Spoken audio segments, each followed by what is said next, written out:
Bonjour à tous et à toutes. Très heureux de vous retrouver pour ce premier webinaire de l'année pour lequel nous avons l'immense plaisir d'accueillir M. Éric Schirer, qui est le directeur de l'innovation et de la prospective de Front Télévisions. Il est l'ancien directeur de la stratégie et du bureau de Washington de l'AFP et l'actuel président du nouveau comité News de l'Union européenne de radio-télévision. Monsieur Éric Schirer est un fin connaisseur du monde du journalisme.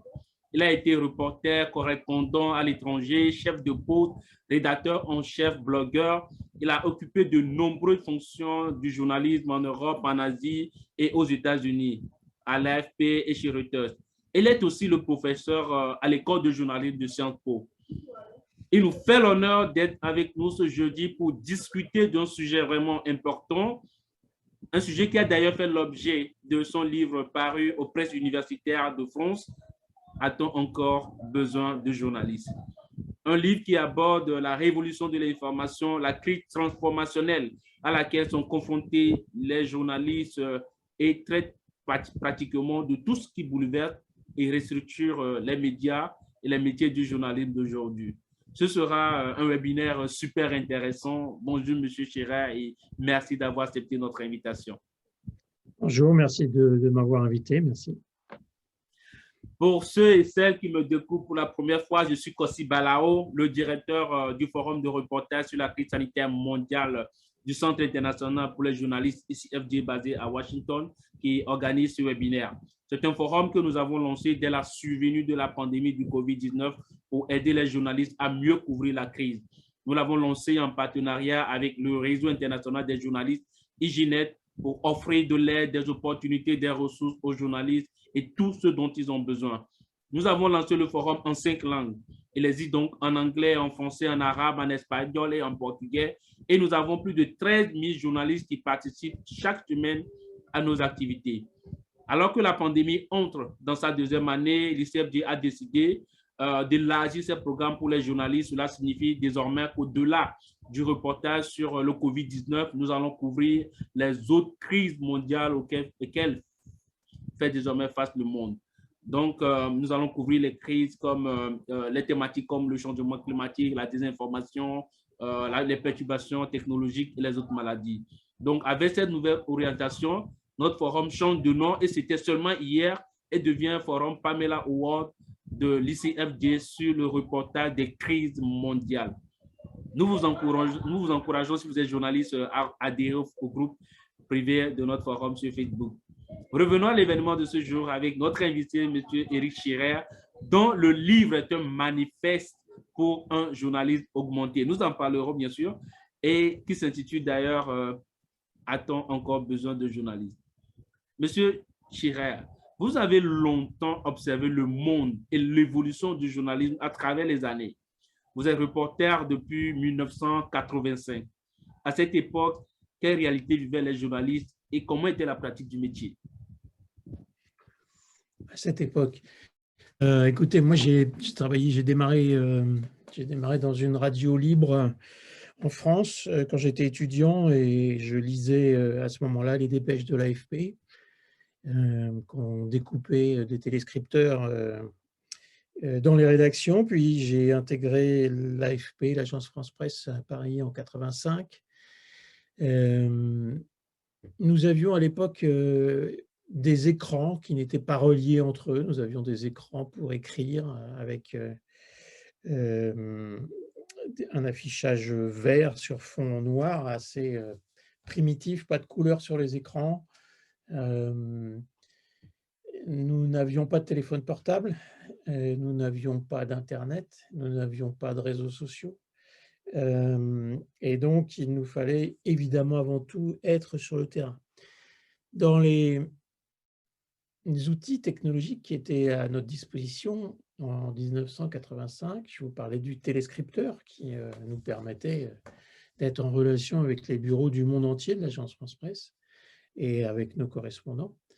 Il y avait évidemment le téléphone fixe et puis il y avait déjà ce qu'on appelait le fax, les envois de fax où on recevait une partie des communiqués de presse, par exemple des ministères ou des entreprises ou des fédérations ou des groupements, des associations, mais c'était à peu près tout. Il fallait donc se déplacer, aller à des conférences de presse, aller à des réunions, aller couvrir des manifestations, aller couvrir des conflits, des guerres sur le terrain. Et puis on revenait pour écrire ces, reportages sur ces vieilles consoles des agences de presse. Mais j'ai connu encore des journalistes, je pense à des journalistes du Monde à l'époque, qui refusaient d'écrire même sur une machine à écrire et qui écrivaient toujours leurs articles sur du papier, le dictaient ensuite à ce qu'on appelait des sténographes qui ensuite le mettaient dans les colonnes de plomb des journaux. Voilà, c'est une époque ancienne. Et puis progressivement sont arrivés des moyens un peu plus techniques. Je vous parlais du facsimilé qui était important. 94, les premières connexions Internet arrivent dans la rédaction de l'AFP. Un seul ordinateur dans la rédaction est connecté à Internet au début, donc une seule personne n'a accès. On a quelques accès à des sites des portails à l'époque, American Online, Alta Vista progressivement. Donc assez peu de ressources. On ne voyait pas bien l'utilité de l'outil, mais on se doutait bien que ça allait être important parce qu'il était en train de mettre en réseau nos machines. Or, nos machines étaient déjà d'une certaine manière connectées entre elles, en tout cas à l'intérieur de l'agence France Presse, à l'intérieur des grands groupes des agences ou des communications. On était déjà en relation entre nous. Le fait d'être en relation avec le reste du monde changeait évidemment la donne. Et donc, je dirais que vers 96-97, on a tous été évidemment reliés à Internet et on a vu que le fait de pouvoir chercher des informations et aller regarder ce qui se passait ailleurs par ce moyen-là était un outil assez extraordinaire. Ça, c'est la première période d'Internet. C'était ce qu'on appelle peut-être le Web 1, un Internet de publication, c'est-à-dire qu'on voyait des choses publiées par des acteurs ou des organismes reconnus, qu'on consultait. Ça pouvait être des scientifiques, des bibliothèques, des administrations, des gouvernements, des ministères. Et puis, au début des années 2000, 2002, 2004, les gens ont commencé à s'apercevoir, les citoyens des différents pays reliés, ont commencé à s'apercevoir qu'ils pouvaient prendre la parole aussi et ouvrir des sites web. Et alors ça a tout changé. Ça a tout changé parce que nous n'avons plus, nous, alors à ce moment-là, les journalistes, le contrôle de l'écriture. Et d'un seul coup, cette écriture qui était réservée aux clercs médiatiques, aux experts ou à ceux qui avaient des moyens de diffusion importants, passait dans les mains des citoyens qui étaient tous en capacité de pouvoir s'exprimer de manière individuelle ou en groupe, à très peu de prix finalement, puisqu'une liaison, une connexion Internet est restée assez bon marché dès le début. Et donc, on a appelé ça le Web 2.0, c'est-à-dire l'arrivée de cette démocratisation et cette prise de parole de la population et des internautes, avec des blogs d'abord, et puis des sites web. Et de grandes entreprises américaines ont rapidement compris, imaginé, trouvé les modèles économiques qui leur permettaient de gagner beaucoup d'argent à partir de cette démocratisation de l'écriture et en aspirant les données, les informations que nous étions en train de fournir quand on utilisait leurs services. Ils ont monté des modèles économiques qui leur ont permis de s'enrichir fortement et puis d'être de plus en plus puissant, de plus en plus quasiment monopolistique, de plus en plus les portes d'accès quasiment uniques de l'Internet. Ça, c'est le grand changement de la fin des années 2000, début des années 2010, ce qu'on appelait en Angleterre, enfin en américain les gatekeepers, ceux qui contrôlaient l'accès, c'est-à-dire Google, Facebook, puis Twitter, puis des nouveaux acteurs qui sont aujourd'hui toujours Instagram, WhatsApp, que vous connaissez, qui appartiennent à Facebook, TikTok en Chine, et quelques très, très, très grands, puissants acteurs qui ont finalement pris le contrôle de nos activités et nous enferment un peu dans leur système. Alors peut-être qu'il y a un Web 3 qui est en train de se dessiner, qui est en train d'apparaître, qui va peut-être un peu redonner vigueur à l'esprit un peu libertaire qui régnait au début de l'Internet, parce qu'on pensait tous qu'on allait être, enfin comment dire, on allait être en capacité de pouvoir nous exprimer librement, d'être à peu près tous au même pied d'égalité. Ce Web 3.0 est beaucoup plus technologique en fait. Il fait appel à des technologies qui mettent les ordinateurs en relation les uns avec les autres de manière très cryptée, qui authentifie les relations. C'est un web beaucoup plus décentralisé qui peut échapper peut-être à des gros acteurs américains ou chinois. C'est en cours de développement, c'est peut-être utopique, mais c'est intéressant. Voilà un petit peu les démarches.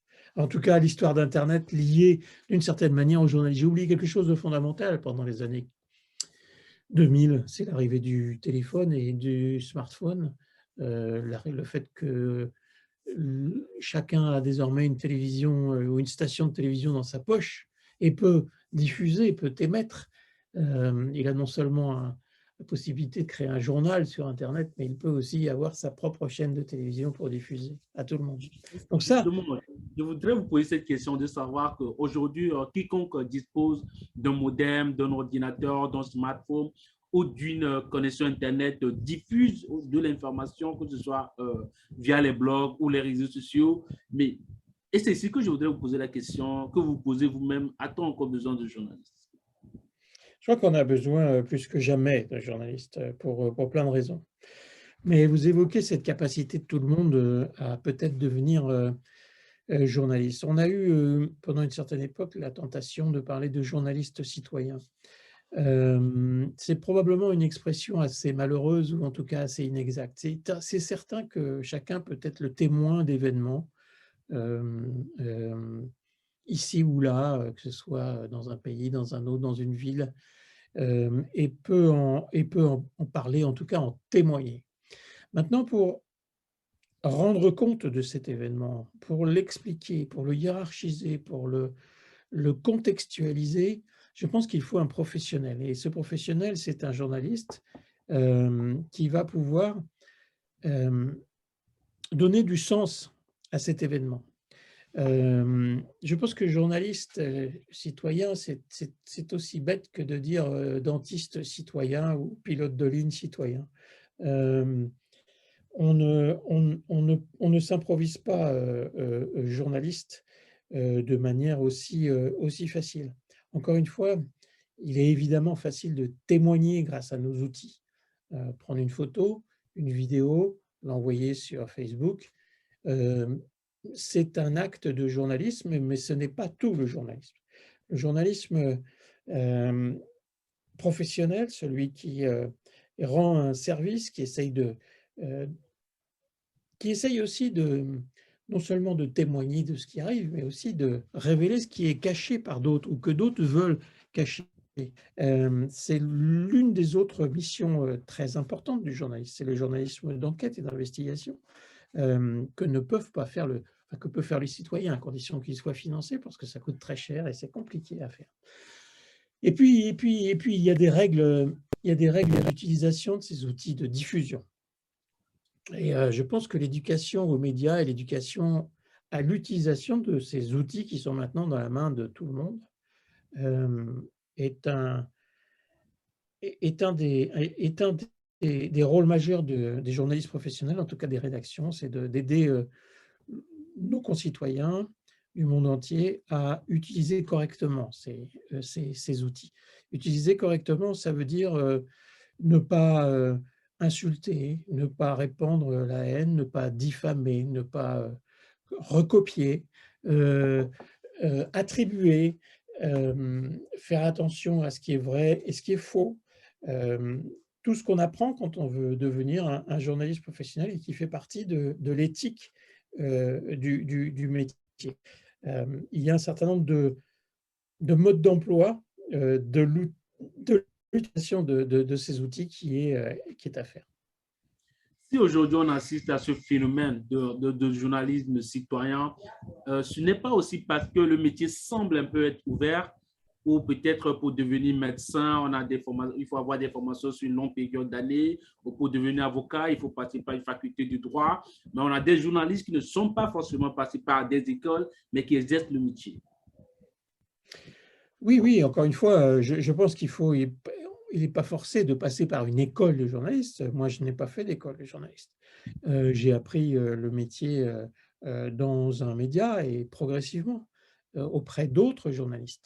Je pense qu'on ne s'improvise pas, on ne s'improvise pas journaliste. On peut être témoin, on peut être celui qui montre quelque chose, mais pour donner du sens, pour contextualiser, pour hiérarchiser, pour expliquer, relier des événements les uns avec les autres. Il est nécessaire d'avoir une formation. Alors, ça peut être dans une école de journalisme, ça peut être aussi sur le terrain, ça peut être auprès d'experts du sujet qu'on souhaite couvrir.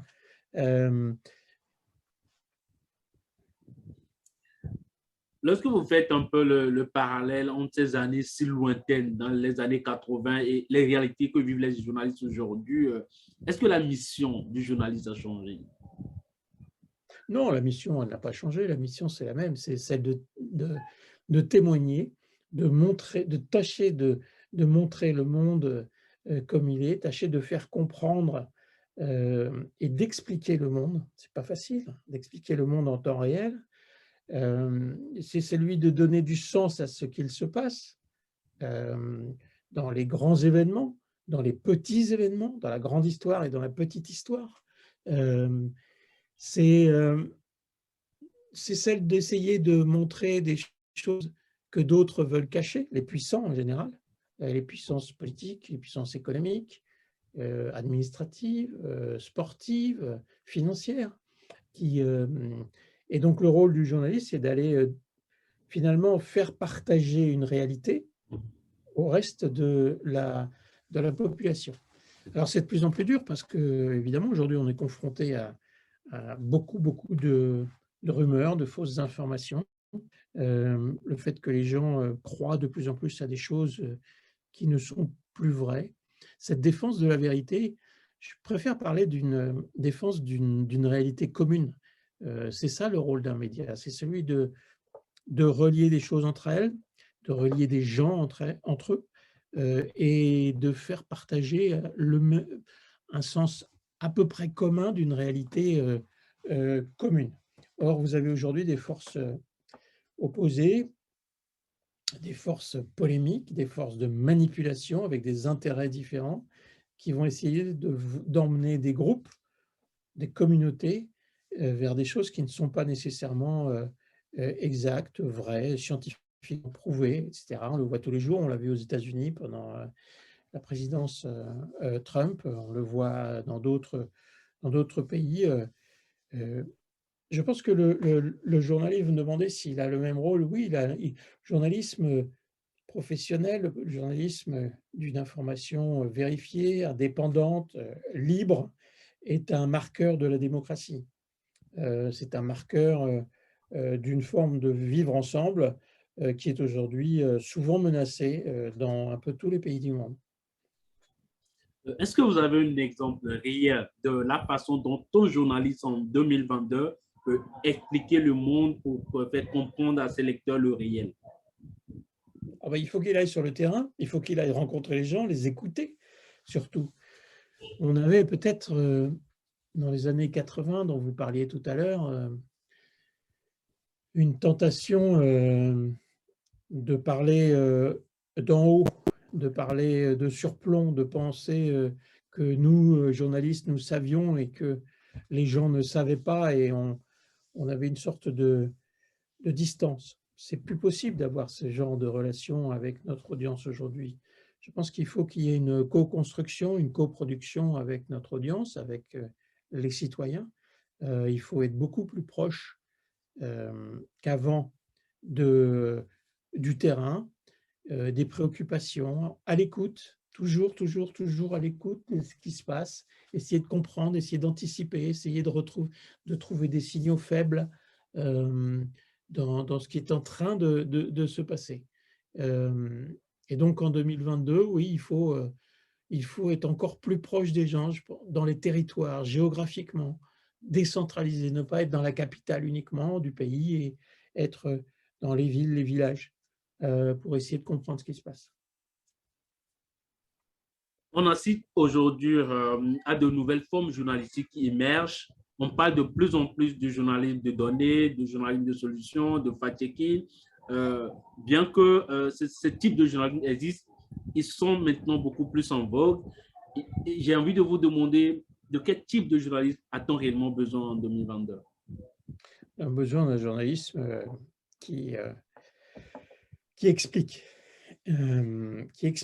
et qui couvre la réalité du monde dans sa globalité. Et donc, pour expliquer, on peut utiliser tout un tas de choses. On peut utiliser ses yeux, ses oreilles, on peut utiliser des outils technologiques, on peut utiliser des données pour montrer des choses, des dessins, des graphiques, des vidéos, des sons.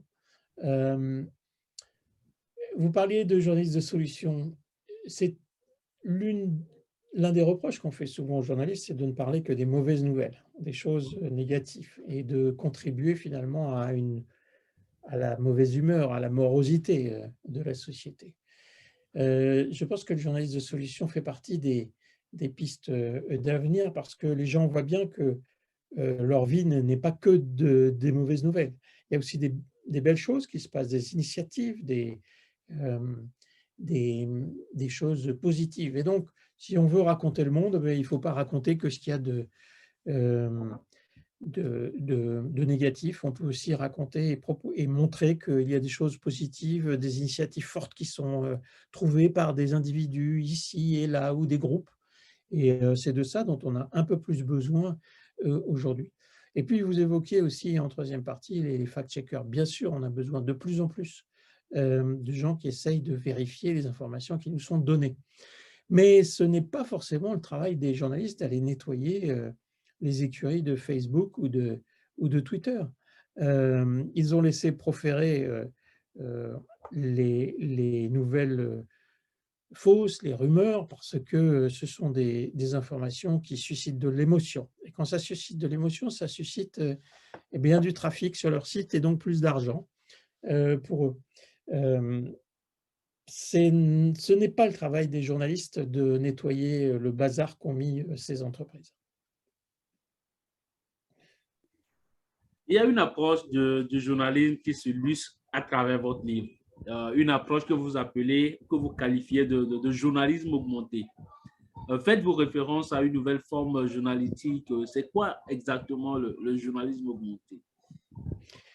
Alors, ça serait bien si c'était un journaliste qui gagne plus d'argent déjà, mais c'est surtout un journaliste augmenté des nouvelles capacités aujourd'hui qu'il a. Ces nouvelles capacités, on en a dit un petit mot tout à l'heure, c'est-à-dire c'est de travailler d'une manière plus proche des gens. C'est-à-dire, s'il peut travailler avec la population, il est augmenté du pouvoir de la population. Mais c'est aussi un journaliste augmenté de nouvelles technologies, d'Internet, du smartphone, des réseaux sociaux qui sont utiles. Forcément, réseaux sociaux, ce n'est pas entièrement négatif, il y a beaucoup de choses intéressantes, à condition que ce soit sérieux et non pas en permanence jouant sur l'émotion, la division, la polarisation. Un journaliste augmenté, c'est augmenter des capacités de raisonnement des autres rédactions, par exemple. Il est de plus en plus difficile de travailler seul dans ces aujourd'hui. Et la possibilité qu'on a de travailler avec d'autres rédactions, d'autres pays, d'autres continents, fait partie de ce que j'essaye d'appeler un journalisme augmenté. Selon vous, quels sont les contenus qu'il faut désormais offrir aux lecteurs? Que recherchent les lecteurs? Est-ce que vous faites un peu l'analyse?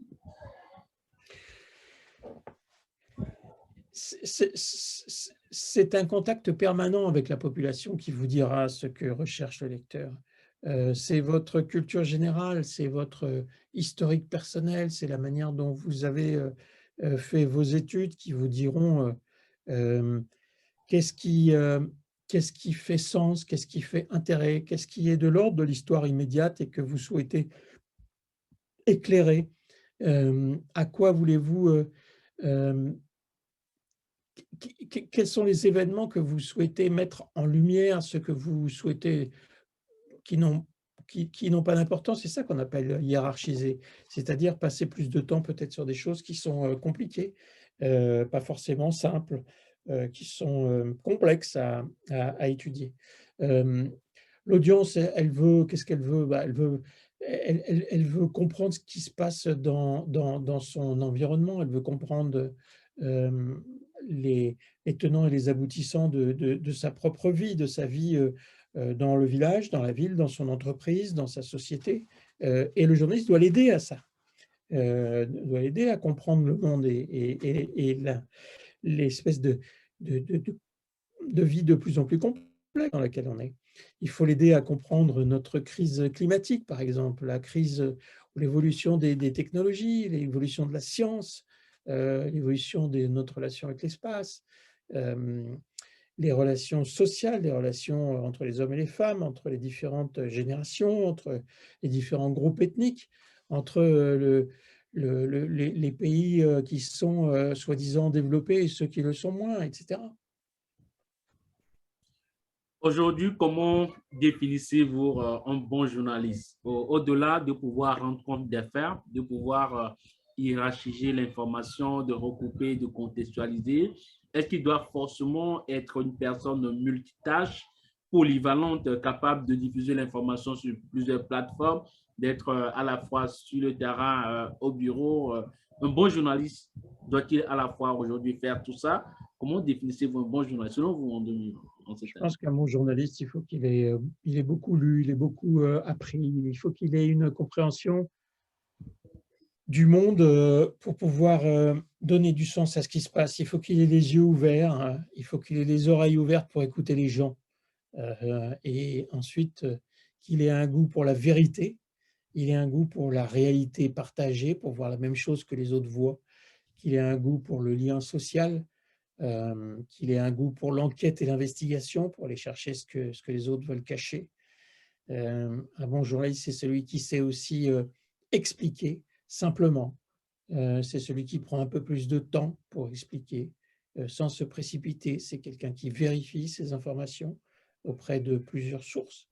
C'est quelqu'un qui soigne l'expression dans laquelle il va s'exprimer, qu'elle soit écrite ou dans la radio ou dans la vidéo.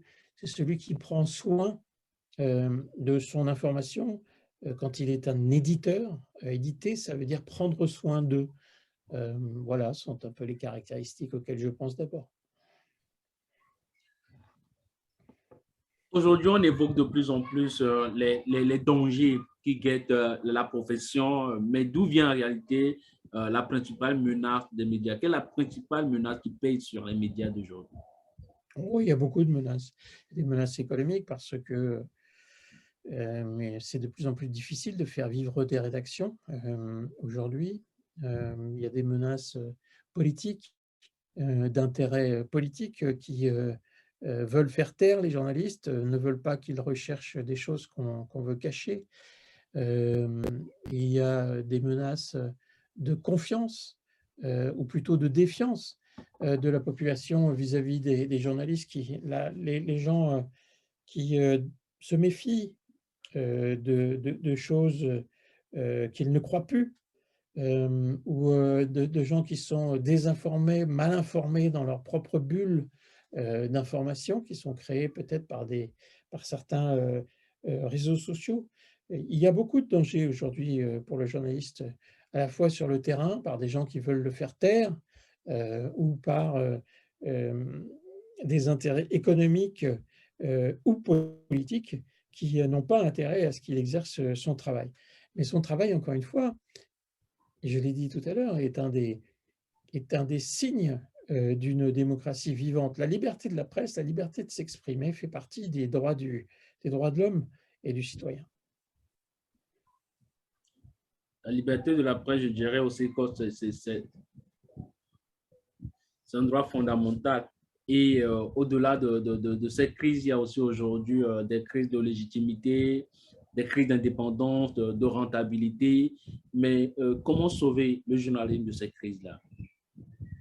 Ah, comment sauver? En faisant un travail sérieux au quotidien, au jour le jour, en montrant Simplement. que, oui, en montrant que le travail est honnête, il n'est pas exagéré, il ne joue pas sur l'émotion, il est le plus objectif possible.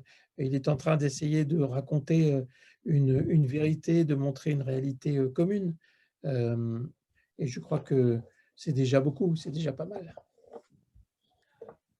Nous rappelons aux participants, participantes que vous avez la possibilité de pouvoir poser vos questions aux panélistes. Nous avons là devant nous une question d'un confrère Gratus qui demande, je lis rapidement, quelle attitude peut prendre un bon journaliste face aux prescrits éditoriaux qui l'empêchent d'œuvrer selon ses idéaux? Je relis, quelle attitude peut prendre un bon journaliste face aux prescrits éditoriaux qui l'empêchent d'œuvrer selon ses idéaux? Sinon, c'est la question.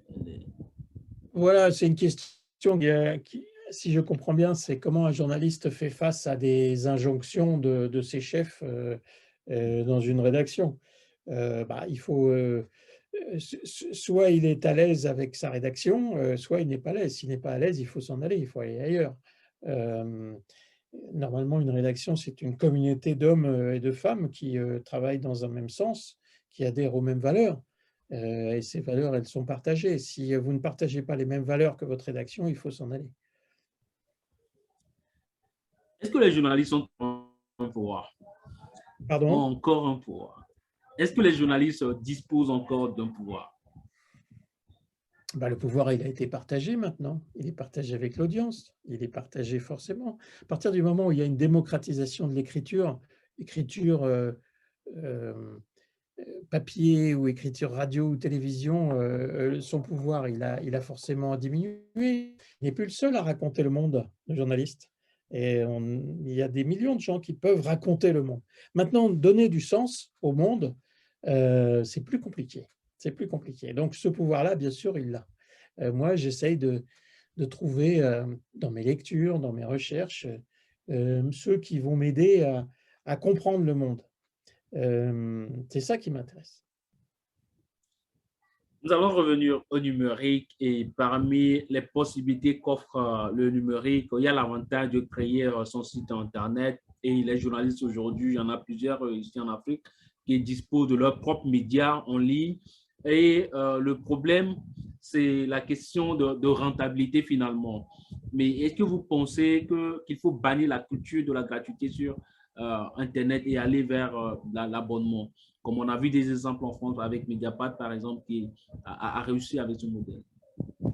Oui, je vais peut-être répondre encore à une ou deux questions parce qu'après, je vais devoir vous quitter.